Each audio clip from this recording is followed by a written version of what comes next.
मोहतरम सामीन, आज 26 मई है, लेकिन 2 दिन बाद 28 मई को योम तकबीर के तौर पे मनाया जाता है। और हज के जो दिन हैं इन्हें भी अय्याम तकबीर कहा गया है। हज के दिन असल में शुरू हो जाते हैं शव्वाल के महीने से। ईद उल फितर से ही हज के दिन शुरू हो जाते हैं। अगर कोई हज का एहराम बांधना चाहे तो शव्वाल से ही एहराम बांध कर हज के लिए जा सकता है। और ये तकबीरात तशरीक जो 9 ज़िलहज्जा से 13 ज़िलहज्जा तक हर नमाज के बाद बुलंद आवाज़ से पढ़ी जाती हैं, वो तो खुसूसियत के साथ अल्लाह का ज़िक्र करने के दिन होते हैं। तो ये हुस्न इत्तिफ़ाक़ है कि एक कौमी योम तकबीर उन दिनों में आ रहा है कि जो दिन अल्लाह की तरफ से अय्याम तकबीर के साथ ख़ास हैं कि इन दिनों में अल्लाह का ज़िक्र करना है बुलंदो बाला। अब 28 मई को योम तकबीर क्यों कहा जाता है, ये बात किसी से मख्फी नहीं कि 1998 28 मई को पाकिस्तान ने एटमी कामयाब तजर्बे किए बलूचिस्तान में, और जिसकी वजह से इस मुल्क का जो दिफाई निज़ाम है वो नाकाबिल तस्खीर बन गया। नाकाबिल तस्खीर का मतलब कि जो दुनिया का इस वक्त उसूल है वो यही कहता है कि एटमी क़ुव्वत को हराया नहीं जा सकता, क्योंकि एटमी क़ुव्वत है जिसके पास एटम है। अब इसके क्या असरात हैं ये बात भी किसी से मख्फी नहीं कि ये जो एटम है इसकी तबाहकारियाँ कितनी होती हैं। लेकिन इस मुल्क पे अल्लाह का ख़ास फजल व करम हुआ 28 मई 1998 को कि ये मुल्क जो है ये एटमी ताकत बना। इतनी सारी इस्लामी रियासतों में वाहिद रियासत पाकिस्तान है जो एटमी ताकत रखता है, जिसकी अपनी एटमी ताकत है, और किसी इस्लामी मुल्क के पास अभी तक ये नहीं है। अब बाकी हक़ाइक़ क्या हैं वो अल्लाह बेहतर जानता है। ईरान की कोशिश तो जारी है, या कई कहते हैं कि वो कामयाब हो चुका है, लेकिन कुछ पाबंदियों की वजह से वो तजर्बे नहीं कर पा रहा। हाल मुख्तसर ये कि आज तक जो एक मुसलमा हकीकत है जिसको सब तस्लीम करते हैं वो ये कि पाकिस्तान एक एटमी क़ुव्वत है। इस्लामी अहकामात क्या हैं जी इस हवाले से? सरहद की हिफाजत के हवाले से, वतन की हिफाजत के हवाले से, मुल्क व मिल्लत के हवाले से कुरान और हदीस हमें क्या अहकामात देते हैं। तो सबसे पहली बात बुनियादी वो ये ज़हन में रखें, हुज़ूर अलैहिस्सलातु वस्सलाम ने फरमाया, मफ़हूम उसका ये है कि वतन से जो मोहब्बत है ये ईमान का हिस्सा है। वतन से जो मोहब्बत है ये किसका हिस्सा है जी? ईमान। ईमान ऊपर है। ईमान ये दर्स देता है कि वतन से क्या की जाए? मोहब्बत की जाए। ज़ाहिर सी बात है, वतन से मोहब्बत का तकाज़ा ये है सरज़मीन से प्यार किया जाए और हम वतनों से प्यार किया जाए, और पूरी अपनी सरज़मीन को यही समझा जाए जैसे ये मेरी अपनी ज़ाती जगह है। जिस तरह हम अपनी ज़ाती मलकियत की हिफाजत करते हैं, इसी तरह हमें अपने पूरे वतन की हिफाजत का हुक्म हमारा दीन देता है। हुज़ूर अलैहिस्सलातु वस्सलाम ने फरमाया कि एक मुसलमान दूसरे पर हराम है। क्या मतलब? यानी उसकी इज़्ज़त, उसकी जायदाद, उसके जितने मामलात हैं, उसका खून, कि कोई किसी की इज़्ज़त पर मैली निगाह नहीं रख सकता, किसी की जायदाद को बुरी नज़र से नहीं देख सकता, किसी के खून को नाहक वो बहा नहीं सकता। मतलब ये है कि हमें एक दूसरे की जागीरों की हिफाजत का हुक्म दिया गया, और हमने एक दूसरे की हिफाजत से हाथ उठा लिया और अपनी अपनी हिफाजत के दरपे हो गए, और नतीजा क्या निकल रहा है, ख़ुद भी गैर महफूज हैं और हमसाया भी गैर महफूज हैं। कुछ अरसा अगर पीछे चले जाएं, कुछ अरसा बुज़ुर्ग हजरात अगर जवानी की उम्र को चले जाएं, और जो इस वक्त जवान हैं वो ज़रा बचपन में चले जाएं, तो क्या तरीक़ाकार होता था महल्लों में।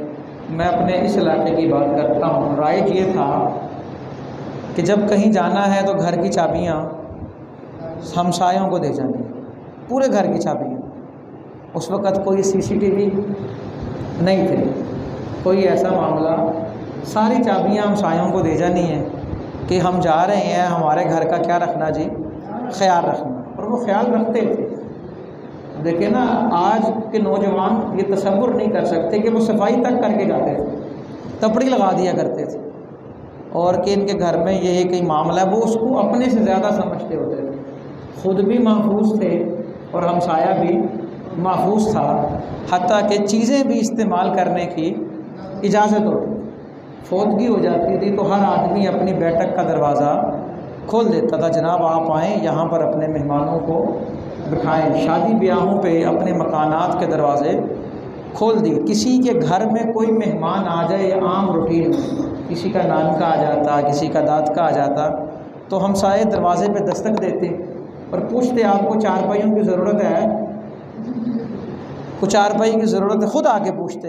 ये कोई ज़्यादा पुरानी बात है नहीं, ये सिर्फ 2 दहाइयाँ पीछे चले जाए, 1.5 दहाई 2 दहाई पीछे चले जाएँ, मामला इस तरह है। और उससे पहले चले जाएँ तो मामला इससे भी, अभी भी कई इलाकों में मामला इसी तरह के हैं। लेकिन मैं, चूँकि हम बड़े तरक्की याफ्ता और तरक्की पजीर शहर में रहते हैं, तो हम यहाँ की बात कर रहे हैं। उस वक़्त CCTV भी नहीं था, सारे मामलात भी नहीं थे। हर मकी महफूज है, उसका मकान महफूज है। क्यों? क्योंकि हर आदमी दूसरे की हिफाजत कर रहा है। और तब से सब गैर महफूज हो गए जब से सब ने अपना अपना काम करना शुरू कर दी। जब से हम ये कहते हैं ना भी आई डोंट केयर, मुझे क्या लगे, मेरा कौन सी दीवार है, वो मेरा मकान थोड़ी। किसी के घर अब टैंकी भर जाए, पानी गिर रहा हो तो गिरता रहे, हमें क्या लगे।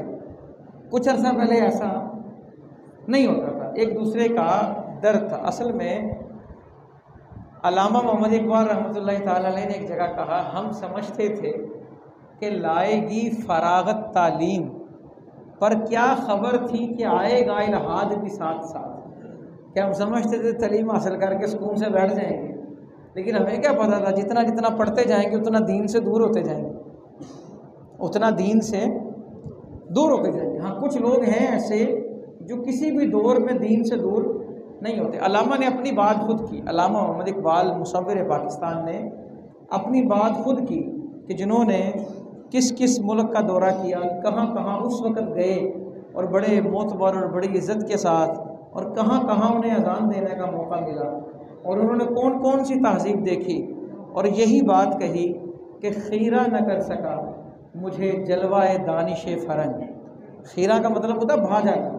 हम जाते हैं ना, मिसाल के तौर पेरिस जाएंगे, और वाह यार क्या बात, कैसे लोग हैं, कैसे शानदार है, ये ऐसे हैं तो वैसे हैं, हम उनके गुण गाने लग जाएं और उन जैसा बनने लगेंगे। तो अल्लामा फरमाते हैं खीरा न कर सका मुझे जलवाए दानिश फ़रंग, क्योंकि सुरमा है मेरी आँख का खाके तैबा व नजफ़, कि मुझे जो तरबियत मिली है वो यहाँ हुजूर के रोज़े से मिली है या मौला अली के रोज़े से मिली है।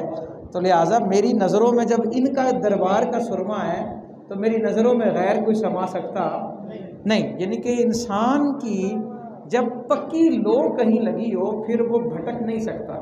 फिर जितनी मर्ज़ी तहज़ीबें वो देखे, वो बड़ी बड़ी मुतज़ाद चीज़ों से गुजरे।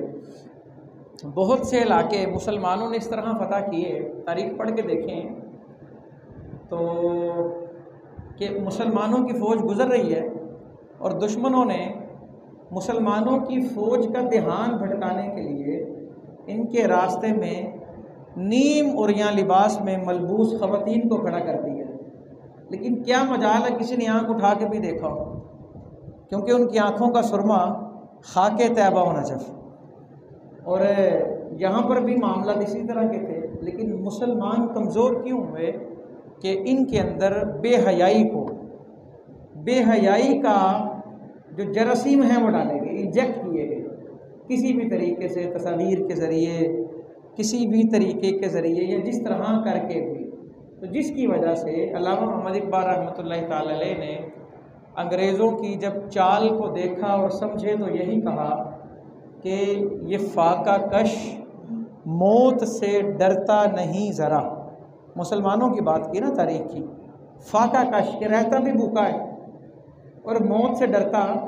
पूरी दुनिया डर जाती थी मरने के नाम पे, लेकिन मोमिन जो है मरने का नाम आता था सीना तान लेता था, क्योंकि उसको पता था शहीद हो के हम अमर हो जाएं। वो हैरान थे इस बात पे कि आखिर वजह क्या है कि हर बंदा मौत से डर जाता है, लेकिन बंदा मोमिन मौत के नाम पे इसका सीना और चौड़ा हो जाता है। तो फिर उन्होंने जो किया, अल्लामा ने उसको बयान किया कि ये फाका कश मौत से डरता नहीं ज़रा, रूह मोहम्मद इसके बदन से निकाला, कि हुजूर से जो मोहब्बत का रिश्ता ना उसको दूर कर दिया था। आज देख लें बेहयाई का दौरा है। बड़े पहले होता था ना कि अगर कहीं कोई चीज़ आई है यहाँ तक पहुँचते हो उसे वक्त लगता था।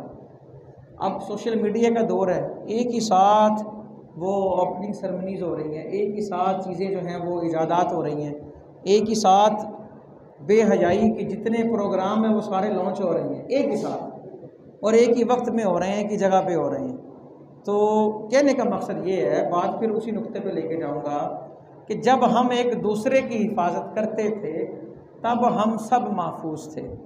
जब से सिर्फ अपनी हिफाजत की परेशानी ली है हमने, तब से गैर महफूज हो गए हैं।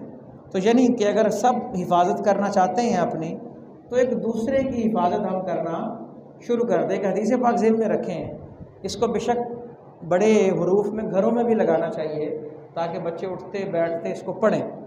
वल्लाहु फ़ी औनिल अब्दी मा कानल अब्दु फ़ी औनि अख़ीही। अल्लाह बंदे की मदद करता है जब तक बंदा बंदे की मदद करता है। मैं किसी की मदद करूँगा तो कितनी कर सकता हूँ, जितनी मेरी पसली है, और रब अगर मदद करे तो है कोई उसको रोकने वाला? कोई नहीं। तो ये वही दौर उसी से कनेक्ट हो रहा है कि हम सब की हिफाजत करते थे तो हम महफूज थे कि अल्लाह हमारी हिफाजत करता था।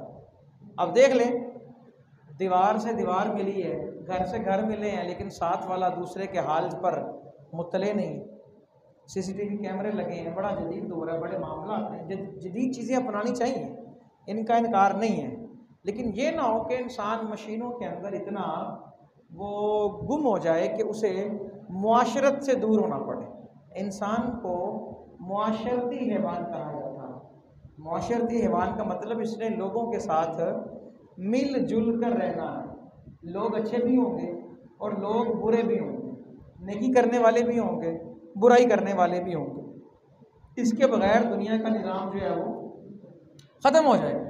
अगर इस तरह के लोग ना हो तो मामला जो है सारे भी, कोई जुल्म नहीं करेगा तो माफ़ किसको करेंगे, कोई ज़्यादती नहीं करेगा तो सब्र कैसे करेंगे, अजर कैसे मिलेगा। हज़रत सैयदना मूसा अलैहिस्सलाम से एक बात मनक़ूल है, तो उन्होंने कहा अल्लाह सबको ना नेक बना दे, सबको क्या बना दे, नेक बना दे। तो अल्लाह बंदों की बात नहीं टालता। अल्लाह ने फरमाया ठीक है, जो जिस मखसूस इलाके की बात हो रही थी सब नेक हो गए। अब वहाँ का तो निज़ाम ही धर्म बरम हो गया। एक बच्चा रो रहा है तो माँ दूध ही नहीं दे रही, वो कहती है मेरी तस्बीह ख़त्म होगी तो दूँगी। किसी का जूता टूट गया तो जूता बनाने वाला जूते ही नहीं सी रहा, कोई किसी का काम ही नहीं कर रहा।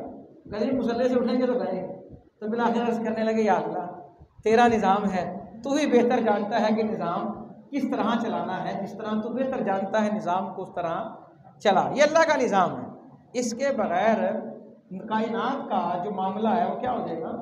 एक हमारी सोच है ना कि सब ऐसे हो जाए। अब मिसाल के तौर पे आप यूँ समझें, अगर एक इंसान अपने आप को इतना वो कर ले, इतना महफूज कर ले कि उसे कोई भी जरासीम ना लगे, इतना वो अपने आप को रखे, वो हर जरासीम से दूर रखे, तो वो आदमी ऐसी बीमारी में मुब्तला हो जाएगा जिसका इलाज नहीं हो, उसका इम्यून सिस्टम कमज़ोर हो जाएगा।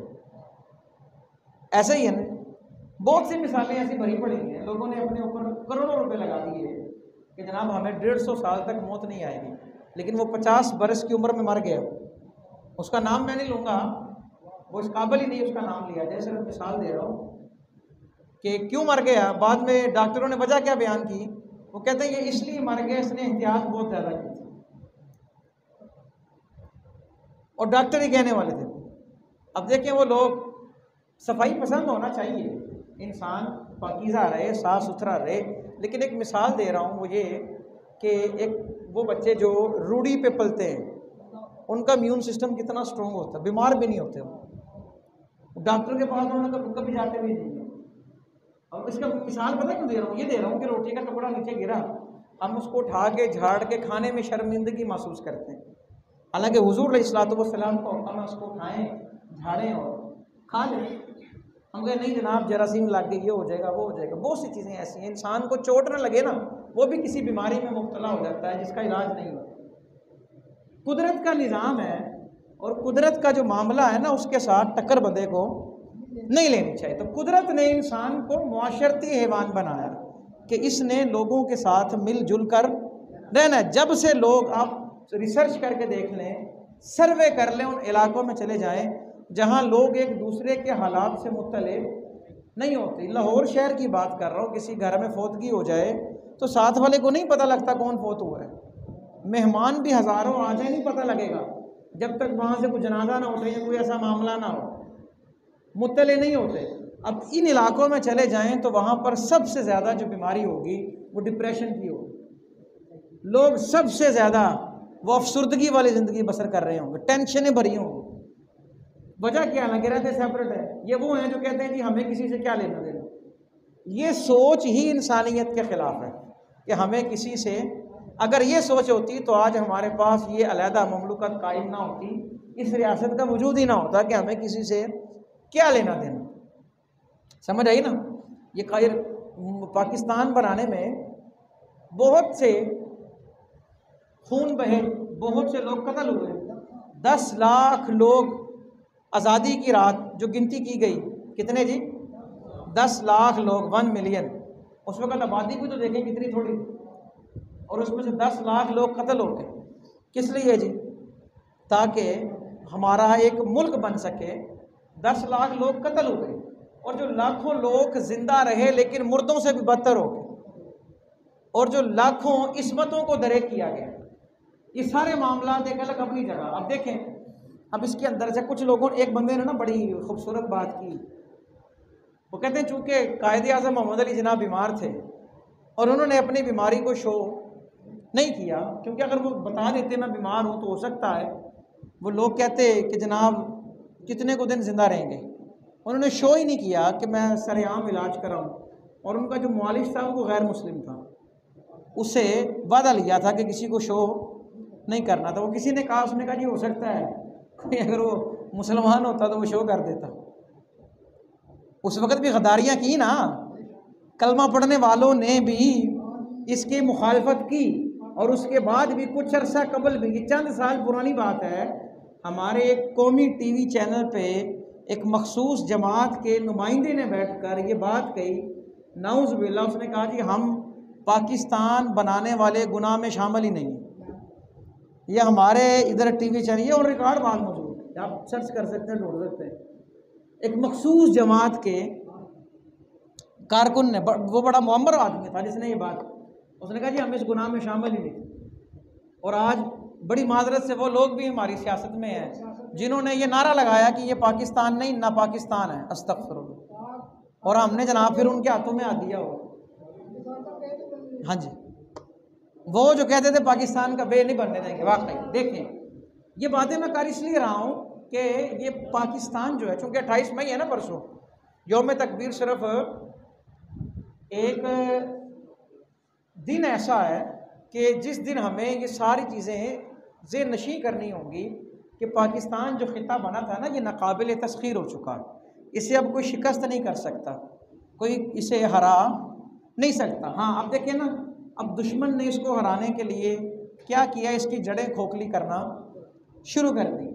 अब पाकिस्तान बना क्यों था और पाकिस्तान में क्या हो रहा है, अगर हम इसी चीज़ को पेश नज़र रख लेना तो हम, हमारी अपने मामला जो हैं वो, हम में से कई लोग ऐसे होंगे जिनके बाप दादा माइग्रेटेड होंगे, उन्होंने हिजरत की होगी, और उनसे कभी बैठ के सिर्फ वो पूछ लें, वो इतने 70-75 साल गुजरने के बाद भी वो मंजर बयान करते हुए उनकी आंखें आबदीदा हो जाएंगी कि वो कितना ख़तरनाक माहौल था, किस तरह वो आए और किस तरह यहाँ चल कर आए और क्या मामला हुए, सब कुछ दिया।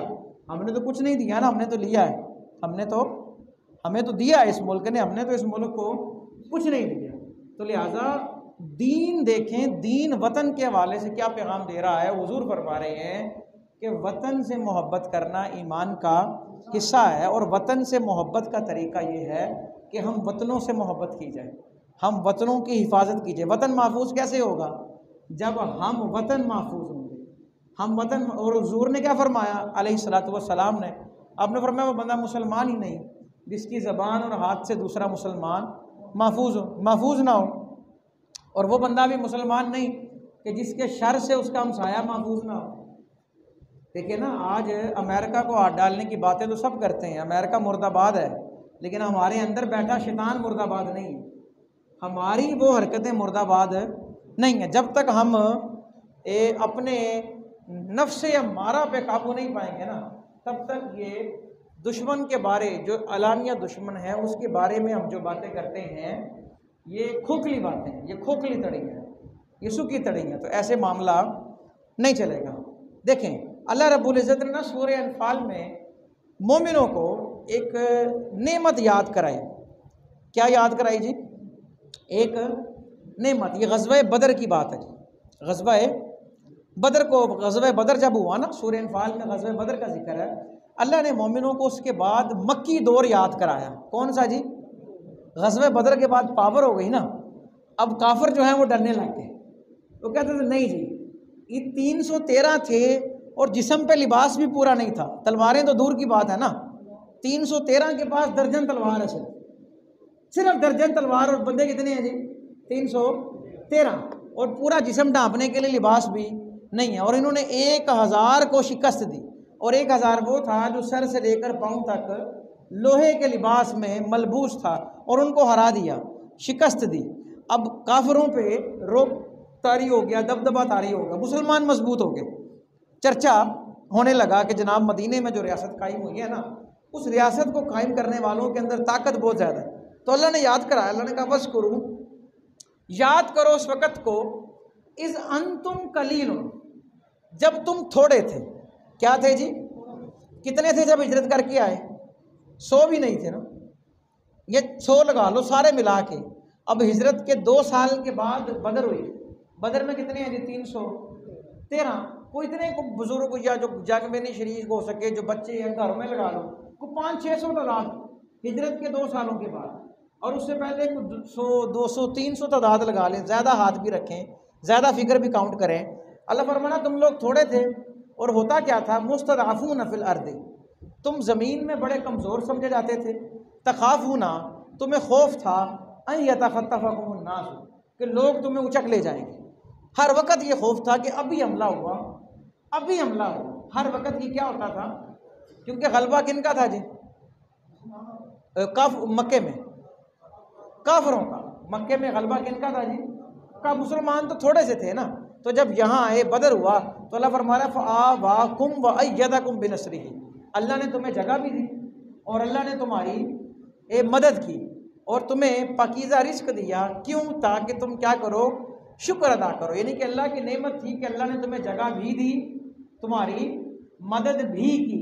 मदद बदर में किस तरह हुई कि फ़रिश्तों का अल्लाह ने नज़ूल किया। अल्लामा मोहम्मद इकबाल रहमतुल्लाहि ताला अलैह ने कहा ना कि फ़ज़ाए बदर पैदा कर, कि आज भी अगर वो माहौल पैदा होगा कि गर्दों से, गर्दों कहते हैं आसमान को, आसमान से कितार अंदर कितार फरिश्ते आज भी अल्लाह नाज़िल फरमाएगा।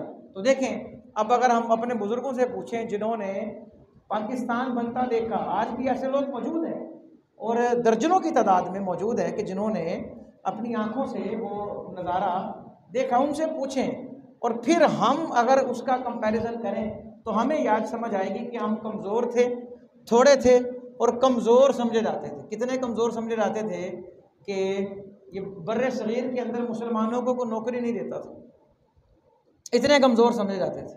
चूड़ों वाले काम दिए जाते थे करने वाले, कि जनाब ये काम इन्होंने करना है। और अल्लाह ने जगह दी और अल्लाह ने क्या की? मदद की, जगह भी दी और क्या की?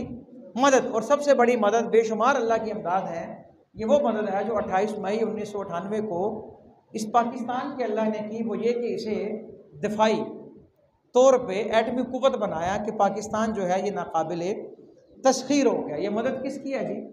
अल्लाह की। अगर हम ये कहें जनाब हमें क्या लगे, सानू की लगे जी एटम बनाया कि नहीं बनाया, ये हमें एक एक फ़र्द को लगना चाहिए। हर फर्द है मिल्लत के मुक़द्दर का सितारा, फ़र्द कायम रबते मिल्लत से है, तन्हा कुछ नहीं, मौज है अंदरूने दरिया, बैरूने दरिया कुछ नहीं। तो जब तो हम ये सोचेंगे ना कि हमें क्या है, तो फिर बात ये देखें बहुत सी चीज़ें ऐसी हैं। अच्छा, शायद किसी के ज़हन में बात आ रही हो जी हम जुम्मा पढ़ने आए हैं, बातें कौन से शुरू कर देंगे। ये इस्लाम की ही बातें हैं और ये दीन की ही बातें हैं। सबसे ज़्यादा दीन इस्लाम जिन चीज़ों में गुजरा है वो ये जिहाद, ये किताल, दुश्मनों से नबर आजमा होना और दुश्मनों से डीलिंग के मामला दीन का एक बहुत बड़ा हिस्सा है। और अल्लाह ने जो नेमतें दी हैं, सरहद दी है, वतन दिया है, ये भी बहुत बड़ी नेमत है। अगर ये आखिर इतनी बड़ी बात नहीं थी तो क्यों इसके लिए जस्तजू की गई? आखिर ये एक ऐसी नेमत है अल्लाह की कि जिसकी तलब की गई। और पाकिस्तान दुनिया की वो दूसरी रियासत है जो इस्लाम के नाम पे मारज़ वजूद में आए। इस्लाम के नाम पे एक तो रियासत मदीना और दूसरी रियासत पाकिस्तान। और पाकिस्तान बनाने का मकसद क्या था कि हम इस पर इस्लामी उसूलों को खुलकर अपना सकें। ये कायदे आज़म मोहम्मद अली जिन्ना ने बात की कि हम ये मुल्क ज़मीन का टुकड़ा लेने के लिए हासिल है, सिर्फ इसलिए हासिल कर रहे हैं कि हम गाय की कुर्बानी करें तो किसी को तकलीफ़ ना हो, अगर हम अल्लाह के अहकामात पर अमल करें तो किसी को तकलीफ़ ना हो। मुसलमान खुलकर आज़ादाना माहौल में अल्लाह की रज़ा के लिए अल्लाह के अहकामात पर क्या कर सकें, अमल कर सकें। यानी कि वो आदमी जो पाकिस्तान के हकीकी मकसद को नहीं समझता, उसे पाकिस्तान के हकीकी मकसद को समझना चाहिए, वरना ये वो नेमत है लतुसअलुन्ना यौमा इज़िन अनिन नईम। अल्लाह फरमाता है तुमसे क़यामत के दिन हर नेमत के बारे में सवाल किया जाएगा। देखिए एक बात है, वो ये एक आदमी बदअमल है और एक आदमी वो है जो कहता है हाँ भाई मैं बदअमल हूँ, जो करना है कर लो। दोनों में बड़ा फ़र्क है, दोनों में बड़ा। आप यूँ समझे एक आदमी शराब पीता है, वो कहता है हराम है, बस नहीं पीनी चाहिए मुझे, मुज़र सेहत भी है। अच्छा, और एक आदमी है वो शराब पीता है, कहता नहीं है ही जायज़। दोनों में बड़ा फ़र्क है। जो जायज़ समझ के गुनाह करेगा वो काफिर हो जाएगा, और जिसको पता है गुनाह इसका अज़ाब भी है, इसकी सख्ती भी है, तो कभी ना कभी वो तौबा करेगा, अल्लाह उसे तौबा की तौफीक देगा, उसके गुनाह जो हैं वो सारे माफ़ हो जाएंगे। बदअमल आदमी हो ना तो वो एक अलग मामला, और एक आदमी कहे नहीं जनाब ये बात है ही नहीं। अब मिसाल के तौर पे एक मैं हमारे रोज़मर्रा के मामूल के हवाले से एक मसला बयान करूँगा। हो सकता है हम में से 90-95% गलत करते हो ये काम, और 2, 4 या 5% ठीक करते हैं। अब मसला ये है, खड़े होकर शलवार पहनना मना है,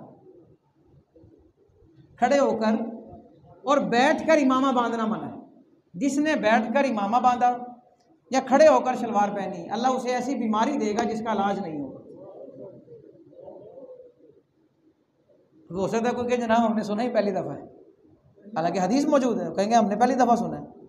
अब इसे अच्छा, अब 2 बातें होंगी। नंबर 1 कि इंसान के नहीं जी नवी गल आ गई, नवी गल करते मैंने ऐसी आज तक नहीं सुनी, तो ये कोई दलील नहीं है, हमने आज तक नहीं सुनी या कोई नवी गल। हाँ, अब एक आदमी के नहीं यार इसका मतलब है गलती की है, अब हम इसको सुधारते हैं, इसको ठीक करते हैं। तो दोनों तरह की सोचों में ज़मीन और आसमान का फ़र्क होता है। अब देखिए ना, एक आदमी वो कहता है यार किस तरह मैंने कपड़े चेंज करना है, किस तरह बैठ के, ये वो, उसकी अक्ल नहीं आ रही, उसको नहीं समझ आ रही, और उसे महसूस होता रहे यार ये काम मैं जो कर रहा हूँ ना ठीक नहीं कर रहा, गलत कर रहा हूँ। जिसे गलती का एहसास होता रहेगा ना, उसका भी मामला जो है वो ठीक हो जाएगा, अल्लाह उस पर करम फरमाएगा, वो गलती ठीक कर लेगा। एक आदमी कहे नहीं जनाब ये काम है ही नहीं गलत, ये काम आखिर इनके पीछे कोई इतनी बड़ी वजह है, तो हुजूर ने फरमाया ना कि बैठकर इमामा बांधना भी जायज़ नहीं है, बैठकर इमामा शरीफ बांधना जायज़ नहीं है, और खड़े होकर शलवार पहनना जायज़ नहीं है। देखिए ना, बेशक आदमी बंद कमरे में भी हो, किसी की नज़र पड़ सकती है, कोई मुत्तले हो सकता है, जिन्नात होते हैं, बड़े मामलात होते हैं, सतर औरत की सारी चीज़ें हैं, मामलात हैं। तो अब देखिए ना, ये मैंने मिसाल सिर्फ इसलिए दी ताकि ये चीज़ क्लियर की जा सके, ये समझाई जा सके कि दो तरह के लोग हैं। एक तो हैं वो गलती तस्लीम करें, गलती क्या करें, तस्लीम करें, और गलती तस्लीम करके जिसके दिल में ये बात आए ना कि नहीं जनाब ये बात वाकई हमने गलत की है, ऐसा नहीं होना चाहिए। दिल में एहसास नदामत हो, क्या हो जी, दिल में क्या हो जी, एहसास नदामत हो। रिवायत सुने, हदीस कुदसी, अल्लाह रब्बुल इज़्ज़त को रोने वाले, जो रोने वाले हैं ना गुनाहों की वजह से, गुनाहगार का रोना तस्बीह के दानों की आवाज़ से ज़्यादा अच्छा लगता है। अल्लाह को तस्बीह के दानों से ज़्यादा जो बात पसंद है वो ये है कि किसी के दिल में एहसास नदामत पैदा हो जाए। किस वजह से? गुनाह की वजह से, कि ये काम हमने किया है, हमें नहीं करना चाहिए था। हुजूर का हुक्म है, हमें उसके खिलाफ नहीं जाना चाहिए, उसके वायलेशन है। मेरी बात अगर मेरा बच्चा ना माने तो मैं कहता हूँ तेरी इतनी ज़रूरत, तू मेरी बात नहीं मानता, तेरी फीसें मैं दूँ, तेरा खाना मैं दूँ। वो हुजूर तो वो हैं जिनके दम से हम हैं, कि वो हैं तो हम हैं, ये कायनात है, और हम उनकी नाफरमानी करें और नडर होके फिरते रहें। तो लिहाजा ये बात बड़ी हमारे लिए काबिल गौर है और हमें इस पर गौर करना चाहिए कि हुजूर अलैहिस्सलातु वस्सलाम फरमा रहे हैं कि वतन की जो मोहब्बत है ये किसका हिस्सा है जी? ईमान का हिस्सा। और वतन से मोहब्बत का तकाजा ये है कि हम वतनों से मोहब्बत की जाए। किससे मोहब्बत की जाए? हम वतनों से। और वतन की हिफाजत, अब देखें ना आप मैं, हमारी तो ड्यूटी नहीं है कि जनाब हम बॉर्डर पे चले जाएं, क्योंकि बाकायदा एक महकमा है, एक इदारा है, वो चला रहा है उसे। लेकिन आप में और मेरे अंदर ये नीयत होनी चाहिए कि अगर कभी ज़रूरत पड़े तो हम जनाब आमादा हैं और तैयार हैं वतन की हिफाजत के लिए। अगर हमें जाना पड़े तो हम क्या हैं जी? हम आमादा हैं, हम इस पर क्या हैं जी? तैयार है। एक बादशाह था, उसे विसाल के बाद किसी ने ख्वाब में देखा और उससे पूछा भी अल्लाह ने तुम्हारे साथ क्या मामला किया? वो कहने लगा जी अल्लाह ने मुझे बख्श दिया। तो पूछा किस नेकी की वजह से? नमाज से, रोज़े से, ज़कात से, सदका खैरात, सखावत से? उसने कहा नहीं, मेरी एक नीयत काम आई। कहा जी क्या? कहा एक दिन ना मैं एक ऊंचे टीले पे बैठा था, पहाड़ की चोटी पे बैठा, और मैं यूं नीचे अपना लश्कर देख रहा था, ज़मीन पे जाता हुआ अपना लश्कर देख रहा था। और मैंने जब अपनी फ़ौज देखी ना कि मेरी इतनी बड़ी फ़ौज और इतना बड़ा लश्कर है, तो मेरे दिल में ख्याल आया काश अल्लाह मुझे हुजूर अलैहिस्सलातु वस्सलाम के दौर में भेजता और मैं ये सारी फ़ौज लेकर हुजूर की बारगाह में चला जाता। हुजूर फ़ौज मेरी हाज़िर है, हुक्म आपने करना है कि मैं सब कुछ हुजूर के, काश मैं दौरे पैगंबर में उठाया जाता। कहते ये नीयत की मैंने, तो ये अदा अल्लाह को बड़ी पसंद आई। अल्लाह ने मुझे इस अदा के सदके क्या किया जी? बख्श दिया, माफ़ फरमा दिया। तो हमारी भी नीयत इस तरह की होनी चाहिए। हज़रत सैयदना इब्राहीम अलैहिस्सलाम ने मक्का मुकरमा को जब बनाया ना, काबा को जब बनाया, तामीर किया, तो दुआ क्या की? वइज़ क़ाला इब्राहीम रब्बि जअल हाज़ल बलद आमिना, ए मेरे रब इस शहर को अमन का गहवारा बना। क्या बना जी? अमन का गहवारा बना। मुझे और मेरी औलाद को बुतों की इबादत से दूर रख, यानी कि शिरक से दूर फरमा। किसी भी नए शहर में दाखिल होते वक्त दीन हमें जो दुआ सिखाता है वो यही है कि इंसान वहाँ दाखिल होते वक्त कहे अल्लाह इस शहर को मेरे लिए क्या बना? अमन का गहवारा बना। भाई अमन तब ही कायम होगा ना जब मैं करूँगा। अब मैं कहूँ जनाब मैं आंखें दिखाता रहूँ, उंगलियाँ दिखाता रहूँ और लोग मेरे गले में फूलों के हाथ डालें, ऐसा तो हरगिज़ नहीं होगा, ऐसा तो कतन नहीं होगा। भाई जिस चीज़ की ज़रूरत है उसको तकसीम करना होगा तो वो चीज़ वाफर मिकदार में हमारे पास लौट कर आएगी। सही बुखारी की रिवायत है, हुजूर अलैहिस्सलातु वस्सलाम अन्न नबिया सल्लल्लाहु अलैहि वसल्लम काना इज़ा क़दिमा मिन सफ़रिन फ़नाज़रा इला जुदरातिल मदीना औ दअ राहिलतहु व इन काना अला दाब्बतिन हर्रकहा मिन हुब्बिहा। हुजूर अलैहिस्सलातु वस्सलाम जब मदीना से बाहर तशरीफ़ लेके जाते हैं ना और मदीना की हुदूद में दाखिल होने लगते और नज़र आता आपको मदीना की दीवारें नज़र आने लगती ना, क्या नज़र आने लगती? मदीने की दीवारें नज़र आने लगती। तो हुजूर अलैहिस्सलातु वस्सलाम क्या करते? अपने कदमों को तेज़ तेज़ मदीना की तरफ लेके जाते। क्या वतन मेरा करीब आ रहा है? क्या करीब आ रहा है? ये वतन की मोहब्बत है जो उसे खींच रही होती है बंदे को। हुजूर अलैहिस्सलातु वस्सलाम अच्छा अगर सवारी पे सवार होते तो सवारी की स्पीड तेज़ कर देते, सवारी की रफ्तार तेज कर देते। क्यों? मिन हुब्बिहा, मदीने से मोहब्बत की वजह से। कि शहर से जो मोहब्बत होती है ये ईमान का हिस्सा है। हुजूर मोहब्बत कर रहे हैं और हम कहें जनाब हमें कोई गरज नहीं, तो इसका मतलब ये है कि हमें फिर दीन से कोई गरज नहीं है, लिहाजा हमें गरज होनी चाहिए इस चीज़ से। हुजूर अलैहिस्सलातु वस्सलाम ने जब मक्का छोड़ा ना, मदीना गए, तो मक्के की हुदूद से बाहर निकले और कहाँ जा रहे हैं जी? मदीना। किसके हुक्म से? अल्लाह के हुक्म से। मक्का में मक्का वालों ने जुल्म सितम की इंतहा कर दी ना, शेब अबी तालिब में रखा। किसमें? शेब अबी तालिब, एक वादी, पहाड़ की एक गार, एक इलाका जहाँ 3 साल तक रहे हुजूर। कितने जी? 3 साल तक। और कोई आदमी सेल परचेज भी नहीं करता था। 3 साल तक हुजूर रहे वहाँ पे और क्या खाते रहे? पत्ते खा के गुजारा किए। कुल जहाँ जिनका सदका खाए वो 3 साल पत्ते खा के गुजारा कर रहे हैं, जिनके हुक्म पे रब के फरिश्ते मुंतज़िर हैं कि ये हुक्म करें तो हम सारी चीज़ें जो हैं ये वादी को उठा के लेके जाएं और इनके ऊपर गिरा के मारें। लेकिन हुजूर अलैहिस्सलातु वस्सलाम ने जब उस मक्का को छोड़ा, इतने जुल्म सितम होने के बावजूद, तो मक्के से मोहब्बत कितनी है कि मक्के से बाहर निकले तो मक्के की तरफ देख के कह रहे हैं माँ अत याबा की मिन बलदिन, और तेरे से सोना शहर ही कोई नहीं, व अहब्बा की इलैया, और तेरे से अच्छा महबूब शहर भी मुझे कोई नहीं है। वलौला अन्ना कौमी खरजून मिन की माँ सकन तो गैरा की, अगर तेरे बशिंदे मुझे ना निकालते ना तो मैं तुझे छोड़कर कहीं ना जाता। ये है वतन की मोहब्बत।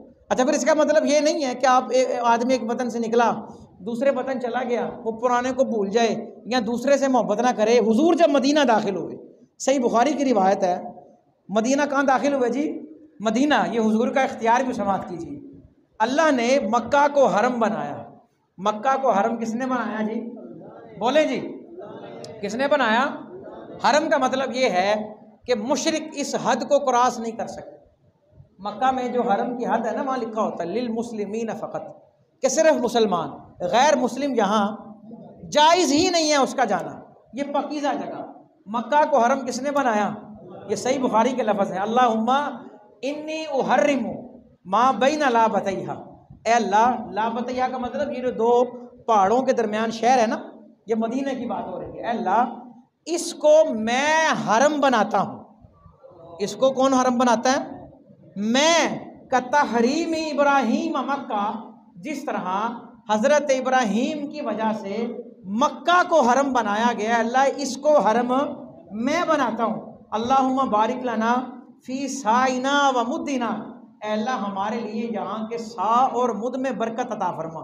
सा और मुद ये एक पैमाना है। आजकल तो किलो होते हैं ना, पहले चीज़ें वज़न करके नहीं नाप के दी जाती थी सारी। गंदम भी जो है ना, इसको भी वज़न नहीं किया जाता था, मैयर किया जाता था। वो बड़े बड़े बर्तन होते थे, तो सा और मुद ये एक बर्तन थे, यानी कि एक सा के अंदर अगर हम चीज़ रखें ना, तकरीबन के 2.25 किलो नहीं 2.25 किलो होता है निस्फ सा, तो ये 3.5 किलो जो है वो एक सा के अंदर ये तकरीबन चीज़ें होती हैं। और इसी तरह जो मुद होता है और सा या और भी बहुत सी चीज़ें जिनके ज़रिए मैयर किया जाता है। यानी कि हुजूर अलैहिस्सलातु वस्सलाम ने फिर मदीना के लिए दुआ की कि अल्लाह यहाँ पर भी हमें क्या नाजिल फरमा? बरकतें। और एक और हदीस में आया, अल्लाह हुजूर अलैहिस्सलातु वस्सलाम ने फरमाया, अल्लाह मक्का में जो तूने बरकत दी थी ना, उससे 2 गुना ज़्यादा मदीने में बरकत नाजिल फरमा, उससे 2 गुना ज़्यादा। और इस रिवायत की रोशनी में हम ये कह सकते हैं और कहते हैं कि अगर मक्का के हरम में नमाज 1 लाख है तो मदीने के हरम में नमाज 3 लाख है। नमाज 3 लाख है। कोई पूछे क्यों, तो जवाब उसको आला हज़रत की ज़बान में देंगे कि हम इश्क के बंदे हैं, क्यों बात बढ़ाई है। हुजूर की हदीस कह रही है ना कि मक्के से 2 गुना ज़्यादा यही होगा ना। अगर वहाँ 1 लाख है तो यहाँ पर नमाजें कितनी मिलेंगी?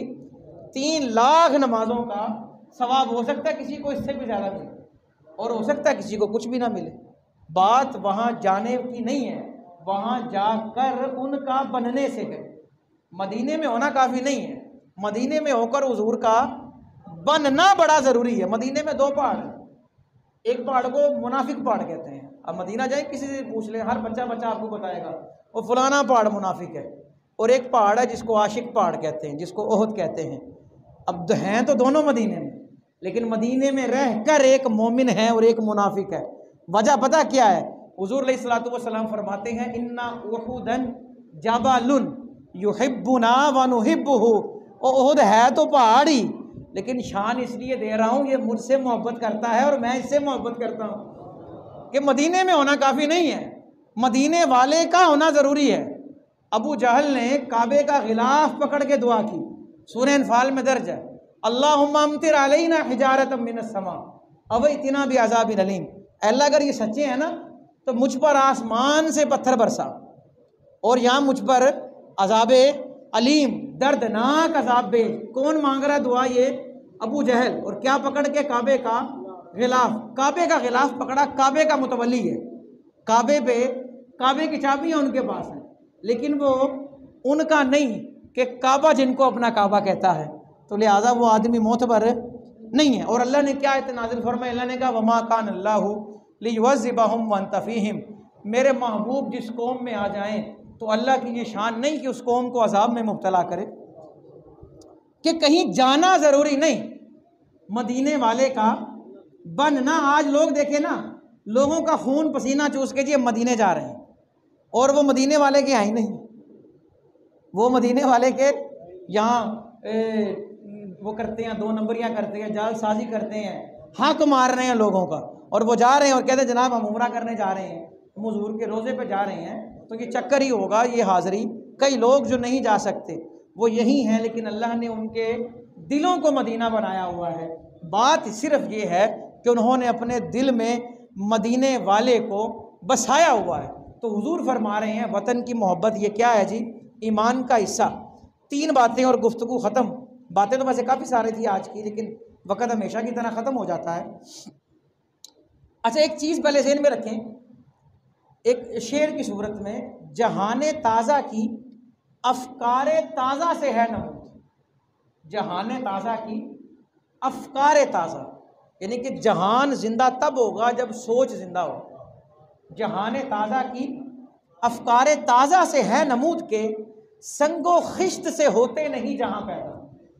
कि ईंटों से जहान नहीं बनते। कुछ दिन पहले एक बात हुई, किसी ने किसी को मुबारक दी मकान की, तो फिर मैंने वहाँ ये बात की, मैंने कहा जी अच्छा, वो कहने ये लगा कि मकान आपका बड़ा प्यारा है, तो मैंने कहा जी मकान इमारत से प्यारा नहीं होता, मकीन से प्यारा होता है। चाहे वो कपड़े की एक झोंपड़ी क्यों ना हो, दीवारों को पंजाबी मिसाल देते हैं ना कि दीवारा के लिए चटनियाँ होती हैं, मकान वही प्यारा होता है। हुजूर फरमा रहे हैं कि जिस मकान में कोई यतीम रहता हो और उसके सर पे किसी ने दस्ते शफकत रखा हो। अच्छा जी, अल्लाह फरमाता है या अय्युहल्लज़ीना आमनुस्बिरु व साबिरु व राबितू वत्तकुल्लाह लअल्लकुम तुफ्लिहून। सूरह आले इमरान। ऐ ईमान वालो, सब्र करो और दुश्मनों के सब्र से आगे बढ़ जाओ। व राबितू, और अपने वतन की हिफाजत करो, अपनी सरहद की हिफाजत करो, अल्लाह से डरो ताकि तुम कामयाब हो जाओ। सही बुखारी की रिवायत, आका अलैहिस्सलातु वस्सलाम ने फरमाया, अल्लाह की राह में एक दिन अपनी सरहद की हिफाजत करना, निगहबानी करना, दुनिया व माफिहा से बेहतर है।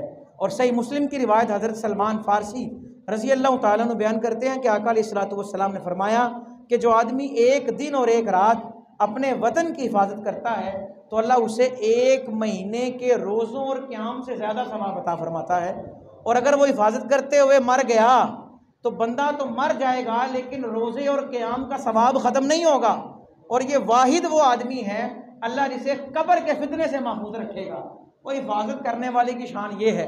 या वो रिवायत ज़हन में रखें जिसमें कहा तीर बनाने वाला भी जन्नती, चलाने वाला भी जन्नती, पकड़ाने वाला भी जन्नती, जिसने सिखाया वो भी जन्नती। और तीर बनाने वाले चलाने वाले की शान इतनी है तो जिसने एटम बनाया, और एटम ऐसा बनाया कि जो चल सकता है, और एक इस्लामी मुल्क को दिया और इस्लामी मुल्क को नाकाबिले तस्खीर बनाया। ज़रा तसव्वुर करें ना उनकी शान है कितनी होगी, और वो मुल्क कितना मुअज़्ज़ज़ है और कितना मुहतरम है कि अल्लाह ने जिसे नाकाबिले तस्खीर बनाया। लिहाजा अपने मुल्क की कदर करें। उसका एक ही तरीका है, वो ये कि अपने घर की कदर करें, अपने महल्ले की कदर करें, अपने महल्लेदारों की कदर करें। अपनी चीज़ों को कोई जलाया नहीं करता और अपने घरों को कोई नुकसान पहुँचाया नहीं करता। दुआ है अल्लाह से अल्लाह अमल की तौफीक दे। व आखिर दावा या अल्हम्दुलिल्लाहि रब्बिल आलमीन।